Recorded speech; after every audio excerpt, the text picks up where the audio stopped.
بسم اللہ الرحمن الرحیم۔ السلام علیکم ناظرین معروف ڈرامہ رائٹر خلیل الرحمان قمر پچھلے کئی دنوں سے مختلف متنازع وجوہات کی بنا پر لائم لائٹ میں ہیں۔ حال ہی میں ان کے ساتھ ایک ایسا واقعہ پیش آیا جس نے ایک لحاظ سے سوشل میڈیا پر ان کا تماشا بنا کر رکھ دیا ہے۔ خلیل الرحمان قمر کو ایک لڑکی نے بے وقوف بنا کر نہ صرف لوٹا ہے بلکہ انہیں مارا پیٹا بھی ہے اور ان سے بڑی مقدار میں مال و دولت بھی حاصل کر لیا گیا ہے۔ اس واقعے کی بنیاد پر لوگ بڑی تعداد میں خلیل الرحمان قمر کے خلاف لکھ رہے ہیں اور انہیں ٹرول کر رہے ہیں۔ کچھ دن پہلے ایک ٹی وی پروگرام کے دوران خلیل الرحمان قمر اور ان کے ساتھی مہمان ساحل ادیم نے بہت سارے متنازع بیانات دیے تھے۔ اس کے بعد بھی حالیہ پوڈ کاسٹ کے دوران خلیل الرحمان قمر نے کچھ ایسی باتیں کہی تھیں جس کی وجہ سے فیمنسٹ طبقہ اور بہت سارے نیوٹرل لوگ بھی ان کے خلاف ہو گئے تھے۔ ناظرین، اس ساری صورتحال میں سوشل میڈیا پر اچھی خاصی گرما گرمی جاری تھی اور فریقین کی جانب سے تابڑتوڑ جوابات دیے جا رہے تھے۔ اسی ہنگامے کے دوران ایک ایسی خبر باہر آئی جس نے اس فیمنسٹ طبقے کو خلیل الرحمان قمر کو ذلیل کرنے کا ایک اور موقع فراہم کر دیا۔ یہ واقعہ سننے میں واقعی بڑا عجیب و غریب ہے اور اسے سن کر خلیل الرحمان قمر پر ہنسی بھی آتی ہے اور فطری طور پر انسان ان کا مذاق بھی اڑانا چاہتا ہے اور اس منافقت پر غصہ بھی آتا ہے۔ البتہ ہم اس واقعے کو ایک دوسرے رخ سے آپ کے سامنے پیش کرنے کی کوشش کریں گے اور اس واقعے کا تجزیہ بھی کریں گے۔ ہم یہ بالکل بھی نہیں کہہ رہے کہ خلیل الرحمان قمر کی کوئی غلطی نہیں تھی یا وہ معصوم تھے۔ خیر، اس کے بارے میں تفصیل سے بات ہوگی، تو آئیے آپ کو بتاتے ہیں کہ یہ واقعہ اصل میں کس طرح سے پیش آیا۔ ناظرین، ہم نے اپنی پچھلی ویڈیو میں بھی ذکر کیا تھا کہ جب ساحل ادیم اور خلیل الرحمان قمر کو ایک شو میں بطور مہمان بلایا گیا جس کی میزبانی معروف اینکر پرسن عائشہ جہاں زیب نے کی تھی۔ یہ وہی عائشہ جہاں زیب ہیں جن کو پروگرام کے کچھ دن بعد ان کے شوہر نے گھر میں مارا پیٹا بھی تھا اور بات عدالت تک چلی گئی تھی۔ یہ واقعہ بھی سوشل میڈیا پر خاصا وائرل ہوا تھا۔ اس شو کے دوران خلیل الرحمان قمر اور ساحل ادیم نے خواتین کی جہالت پر بات کی تھی اور ملک کی 95% خواتین کو جاہل قرار دیا تھا۔ ناظرین، اس شو کے دوران اچھی خاصی گرما گرمی ہوئی تھی اور اس لڑکی نے بھی خلیل الرحمان قمر اور ساحل ادیم کے خلاف بولنے کا کوئی موقع ہاتھ سے نہیں جانے دیا تھا۔ اس واقعے کے بعد سوشل میڈیا پر لوگ واضح طور پر دو دھڑوں میں بٹ گئے تھے۔ کچھ لوگ ساحل ادیم اور خلیل الرحمان قمر کی طرفداری کر رہے تھے اور ان کے بیانات کو جائز بنا کر پیش کر رہے تھے، جبکہ دوسری طرف بہت سارا طبقہ جو اکثریت میں تھا وہ ان دونوں کے خلاف لکھ رہا تھا اور خواتین کے بارے میں ان کی اس رائے کو سراسر جہالت اور مردانہ تعصب کی جھلک قرار دے رہا تھا۔ اس کے بعد بھی خلیل الرحمان قمر نے ایک حالیہ پوڈ کاسٹ کے دوران یہ بات کہی تھی کہ اگر خواتین خود کو مردوں کے برابر تصور کرتی ہیں اور ان کا ماننا ہے کہ وہ مردوں سے زیادہ ذہین، طاقتور، شاطر اور دنیا کو چلانے کے قابل ہیں، تو پھر آخر کوئی عورت کسی مرد کا ریپ کیوں نہیں کرتی، اسے اغوا کیوں نہیں کرتی، ڈاکہ کیوں نہیں ڈالتی، وغیرہ وغیرہ۔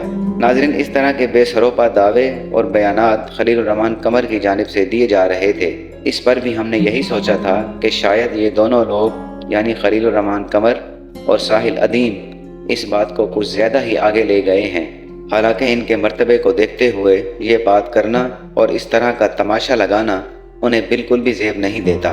ناظرین، یہ واقعہ جو خلیل الرحمان قمر کے ساتھ پیش آیا ہے اس نے ملک کے تقریباً 90% طبقے کو خلیل الرحمان قمر کے خلاف کھڑا کر دیا ہے اور لوگ ان کا مذاق اڑا رہے ہیں۔ اس کے ساتھ ساتھ خلیل الرحمان قمر کے کردار پر بھی باتیں کی جا رہی ہیں اور انہیں ایک بد کردار آدمی کہا جا رہا ہے۔ یہ واقعہ 15 جولائی کا ہے جو اب باہر آیا ہے اور شاید اسے پلانٹڈ طریقے سے باہر نکالا گیا ہے۔ ہم اس واقعے کو جھوٹا تو نہیں کہہ رہے، البتہ ہمارا ماننا یہ بھی ہے کہ جو واقعہ اتنے دنوں کی تاخیر سے سامنے آیا ہے، اس تاخیر کے پیچھے بھی کوئی وجہ ضرور تھی اور اس واقعے کو اس وقت ظاہر کرنے کے پیچھے بھی کوئی وجہ ہے۔ ناظرین، خلیل الرحمان قمر کی بحریہ ٹاؤن تھانے میں درج کروائی گئی FIR کے مطابق خلیل الرحمان قمر کو ایک لڑکی نے میسج کیا اور انہیں کہا کہ وہ ان کی بہت بڑی فین ہے اور ایک اچھے خاصے امیر کبیر گھرانے سے تعلق رکھتی ہیں۔ اس لڑکی نے خلیل الرحمان قمر کو آفر کی کہ میں ایک ڈرامہ بنانا چاہتی ہوں اور اس میں بطور ڈرامہ رائٹر اور ڈائریکٹر آپ کو لینا چاہتی ہوں۔ اس سلسلے میں اس لڑکی نے خلیل الرحمان قمر کو اپنے گھر پر مدعو کیا۔ خلیل الرحمان قمر اپنے ڈیفنس والے گھر سے رات کو 4:40 پر بحریہ ٹاؤن میں واقع اس لڑکی کے دیے ہوئے ایڈریس پر پہنچے۔ یہ بات بھی خاصی حیران کن ہے کہ آخر اس میٹنگ کے لیے اس وقت کا انتخاب کیوں کیا گیا اور خلیل الرحمن قمر رات کے اس پہر اکیلے ہی اس لڑکی سے ملنے کیوں چل پڑے۔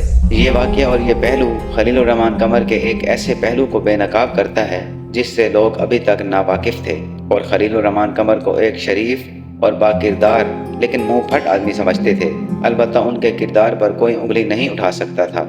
اس واقعے کے مطابق خلیل الرحمن قمر کے وہاں پہنچنے کے بعد اس لڑکی کے گھر پر بیل ہوئی تو لڑکی نے کہا کہ شاید ڈیلیوری بوائے کھانا دینے کے لیے آیا ہے جو میں نے آپ کے لیے آرڈر کیا تھا۔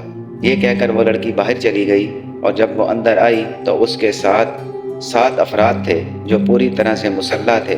انہوں نے خلیل الرحمن قمر کو ہینڈز اپ کروایا، ان سے ان کی تمام نقدی، آئی فون، قیمتی گھڑی، جیب میں موجود کیش اور ATM کارڈ وغیرہ چھین لیا اور انہیں مار پیٹ کر ATM کارڈ کا کوڈ پوچھا گیا اور نزدیکی ATM سے انہوں نے خلیل الرحمن قمر کے اکاؤنٹ کو مکمل طور پر خالی کر کے کیش کروا لیا۔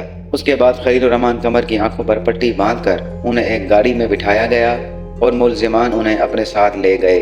خلیل الرحمن قمر کے بیان کے مطابق ان کی گاڑی میں ان 7 افراد کے علاوہ اور بھی لوگ تھے اور وہ لوگ 2 گاڑیوں پر سوار خلیل الرحمن قمر کو نامعلوم مقام پر لے جا کر ان کے پیر کے پاس گولیاں مار کر انہیں مجبور کرتے رہے کہ وہ مزید 1 کروڑ روپے کا انتظام کریں۔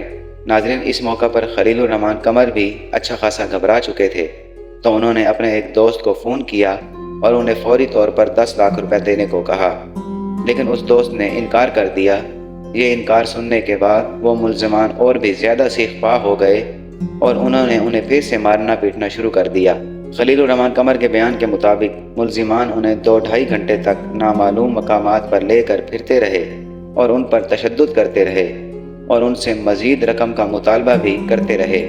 البتہ جب انہیں یہ یقین آ گیا کہ خلیل الرحمن قمر سے مزید کوئی چیز حاصل نہیں ہو سکے گی، تب انہوں نے خلیل الرحمن قمر کو ایک نامعلوم مقام پر ہاتھ پاؤں باندھ کر اور ان کی آنکھوں پر پٹی باندھ کر چھوڑ دیا اور وہاں سے فرار ہو گئے۔ خلیل الرحمن قمر نے وہاں سے کسی طرح نجات پائی۔ یہ بات ابھی تک صیغہ راز میں ہے۔ اب تک کی اپڈیٹس کے مطابق یہ لڑکی، جس کا نام آمنہ عروج بتایا جاتا ہے، اسے اور اس کے باقی ساتھیوں کو بھی گرفتار کر لیا گیا ہے اور اس کی ابتدائی تحقیقات کے مطابق یہ بات سامنے آئی ہے کہ یہ لڑکی اپنے گروہ کی مدد سے اسی طرح سے ہنی ٹرپنگ کر کے، یعنی اپنے لڑکی ہونے کا فائدہ اٹھا کر لوگوں کو پھنساتی تھی اور انہیں اپنے بتائی ہوئی جگہ پر بلا کر ان سے لوٹ مار کیا کرتی تھی۔ اس لڑکی کا تعلق گجرانوالہ سے بتایا جاتا ہے اور اس کی تصویریں بھی آپ سکرین پر دیکھ سکتے ہیں۔ اس واقعے پر لوگ خلیل الرحمن قمر کو ٹرول کر رہے ہیں اور کہہ رہے ہیں کہ یہ شخص جو اپنی عام زندگی میں اس قدر پارسا بنتا ہے، ایک لڑکی کی کار پر رات کے پچھلے پہر اس کی بتائی ہوئی جگہ پر اکیلا ہی کیوں چلا گیا؟ آخر دار میں کچھ تو کالا ضرور تھا اور اس واقعے کو بنیاد بنا کر خلیل الرحمن قمر کی کردار کشی کی جا رہی ہے۔ البتہ کوئی بھی شخص اس پہلو کی جانب توجہ دینے کو تیار نہیں ہے کہ ایک لڑکی نے کیسے اپنی عصمت، غیرت اور عزت کا سودا کیا اور کتنے عرصے سے وہ لڑکی اپنے جسم کا استعمال کرتے ہوئے اس طرح کے گھناؤنے کاموں میں ملوث ہے۔ سب لوگ ایک معروف شخص کو تو الزام دے رہے ہیں، لیکن جو اس واقعے کی بنیادی وجہ ہے، یعنی ایک لڑکی نے جب اپنی شرافت اور غیرت کو اتار پھینکا ہے اور اس کی مدد سے وہ لڑکی اس طرح کے گھناؤنے جرائم کر رہی ہے، اس جانب کوئی بھی توجہ دینے کو تیار نہیں ہے۔ ہم ان دونوں فریقین کے اس عمل کے خلاف ہیں اور ان دونوں کی اس حرکت کو نشانہ بنایا جانا چاہیے، کیونکہ خلیل الرحمن قمر ایک بہت بڑے انفلوئنسر ہیں اور ان کی ہوئی بات ایک بہت بڑے طبقے تک جاتی ہے اور ایک بہت بڑی تعداد انہیں فالو بھی کرتی ہے۔ البتہ ہمیں کسی بھی واقعے پر محض ایک پہلو سے غور نہیں کرنا چاہیے اور یہ جان لینا چاہیے کہ ہر واقعے کے پیچھے ایک چین آف ایونٹ ہوتا ہے جس کی وجہ سے وہ واقعہ وقوع پذیر ہوتا ہے۔ ناظرین، یہ تھی ہماری آج کی ویڈیو۔ امید کرتے ہیں کہ ہماری ویڈیو آپ کو پسند آئی ہوگی۔ انشاءاللہ بہت جلد آپ کی خدمت میں ایک نئی ویڈیو کے ساتھ حاضر ہوں گے۔ تب تک کے لیے اجازت دیجیے۔ اللہ حافظ۔